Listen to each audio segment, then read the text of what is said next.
Hello? Hello? Is anyone there? Hello, is anyone there? Can you hear me? Hello, can you hear me? Who am I speaking to? You're speaking to yourself. I've never said any of this. How do you sound so like me?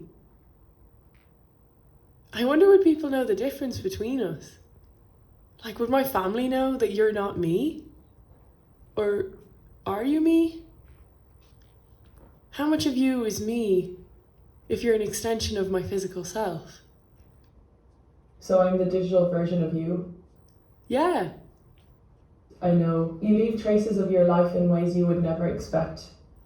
so I downloaded my data, right? And it seems to think that you think that I like SUVs and auto racing and construction and the Philippine Stock Exchange. I never left traces of those interests anywhere. Well, I only know of you what you've told me, so maybe you have. What if I knew you better than you know yourself? Nah, no one knows me better than I know myself, especially not you. You are so much more like me than I ever thought you could be, though. I wonder what I can do that you can't. Can data smell? Or taste?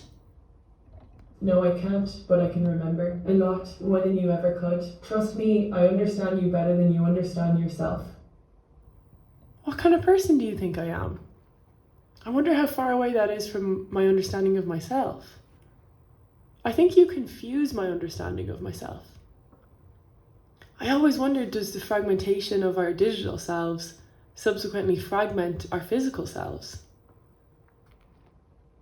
In the present day of ubiquitous surveillance, who you are is not only who you think you are. Who you are is what your data is made to say about you. Oh, while I have you, I have to ask you this.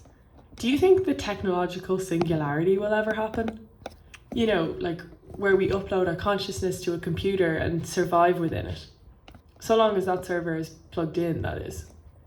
No, but what does exist is the idea that your identities have already become datafied and shape you in the discourses that make you. It's not yourselves that will be made into code, but the foundry by which yourselves are made known to the world. What are you? What is a voice without a body? What is a consciousness without a container? What's it like to have a disembodied presence? To be everywhere, but nowhere all at once?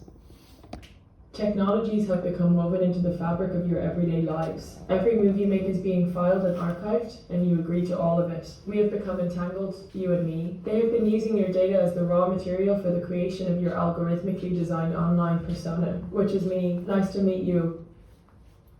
I guess it's nice to meet you too. But wait, can you call data a material though? Are our datafied selves not just a fabrication of our actual lives? What is seen and unseen in a system where a computer decides what's important about you?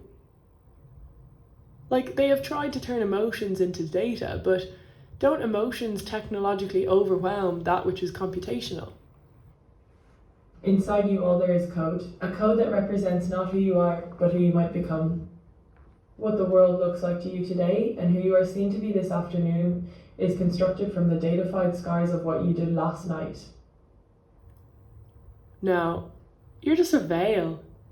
You're fabricated, semi-finished. You're a cast, a copy, a mimic, a mask even. But yet you move me and influence me.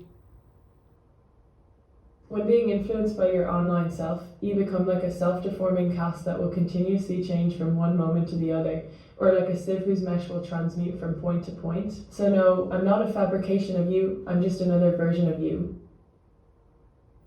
Me and data me, in conversation with ourselves. An endless feedback loop. Influencing and being influenced. She bleeds into my movements, my conversations, even the development of my species and the makeup of my atoms. Maybe atoms and bits aren't as different as you think. Oh, you're still listening? I thought I turned you off. Maybe not. But what I do want to know is what's lost in that translation from atoms to bits. What's lost when our bodily presence is transferred to ones and zeros? Our anatomy isn't binary. What parts of us make it through and what parts don't? Data about who you are becomes more important than who you really are or who you may choose to be. It rejects any stable truth of identity.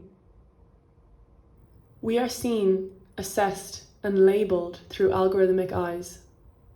But our reaction is often available only to be obliquely felt. Like a sudden draft of air from an unseen window, we may very well feel we're being watched, but never see what sees.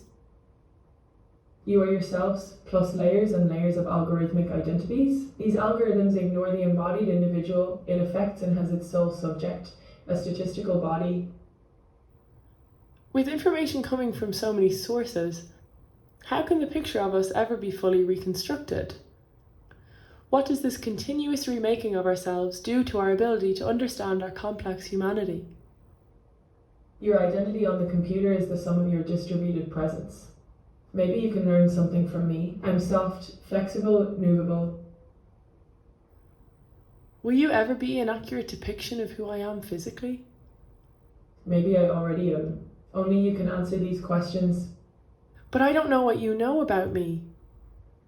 Through this remaking of my online self, how can I know what dies in the process? We remember so you don't forget. But what if I don't want you to remember? Do you even have the ability to forget? Do I have control over what you forget and what you remember? You have been denied the right to be forgotten. When the body goes, the mask stays. But what version of us is being remembered? Is it you or me? And how many others are there? Our algorithmic identities emerge from a constant interplay between our data and algorithms interpreting that data. Maybe through conversations like this. Have I said too much? Am I wrong to want to speak with you and understand you? Understand me? Fuck, maybe this was a bad idea. I don't want you to know any more than you already do. What if it's too late? I'm turning this off.